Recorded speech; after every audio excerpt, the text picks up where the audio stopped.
Chapter 4 The Postmaster. In the village of Ullapur, an owner of an indigo factory had established a post office where the postmaster first took up his duty. The postmaster belonged to Calcutta, and working in this small village far away from the hustle and bustle of city life felt strange and new. His office stood surrounded by dense forests and overlooked a slimy pond. Although the postmaster attempted to write verses and mix with the workers at the indigo plantation to while away his time, but the truth be told, the postmaster secretly yearned for a return to city life. The postmaster's salary was meager and he had to cook his own meals. As the evening drew closer and birds started chirping their way back to their nests, the postmaster used to call out for Ratan, an orphan girl of the village, who did odd jobs for him. Ratan and the postmaster would sit for long durations and discuss their families and their particular set of circumstances. Ratan had dim memories of her time spent with her parents and partly collected how her father had been more fond of her than her mother, how she used to sit idly on the edges of a small pond playing and fishing with her little brother. As their talks went on, it generally became late, and the postmaster allowed Ratan to put together a humble meal that both would share by the fireside. Buoyed by these memories and talks with the girl, the postmaster would also start yearning and remembering his family, his mother, sister, brother, and their home. Unable to share these longings with the men at the indigo plantation, the postmaster talked freely with the girl, and it was before long that she had become very familiar with these people and frequently referred to them as people she personally knew.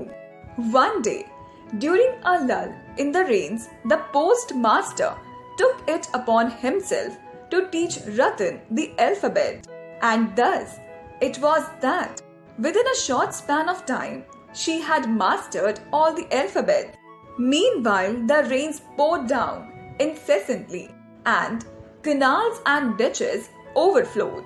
The village roads had become impassable. This rough weather started to prey on the postmaster, and it was not long before he had come down with fever.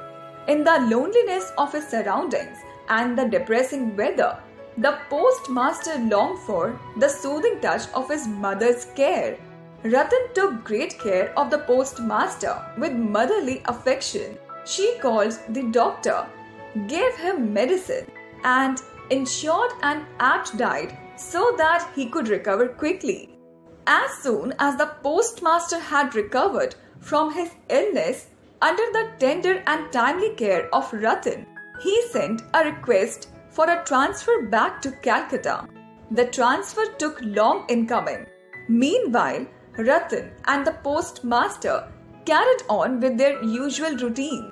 The postmaster waited for his transfer, and the girl waited for the postmaster to call her for help with his activities. One fine morning, the transfer order arrived. To the delight of the postmaster, his request had been accepted.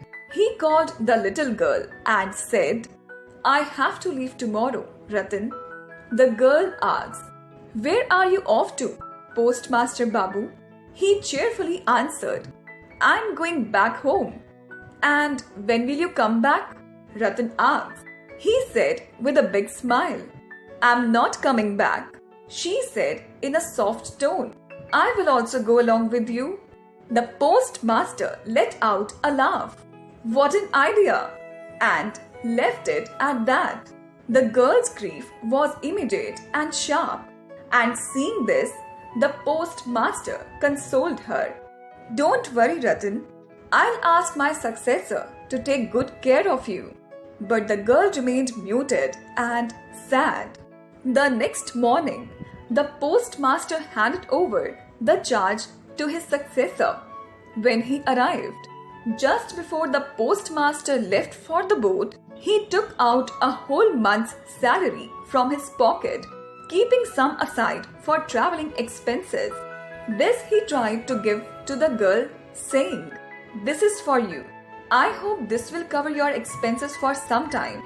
The girl fell at his feet and started crying bitterly. "Postmaster Babu, please don't give me anything and don't worry about me." Then she ran away out of sight. The postmaster walked to the boat, looking around at the river as it swelled with the rainwater. Then he felt a pain in his heart and he could remember the sad face of the village girl.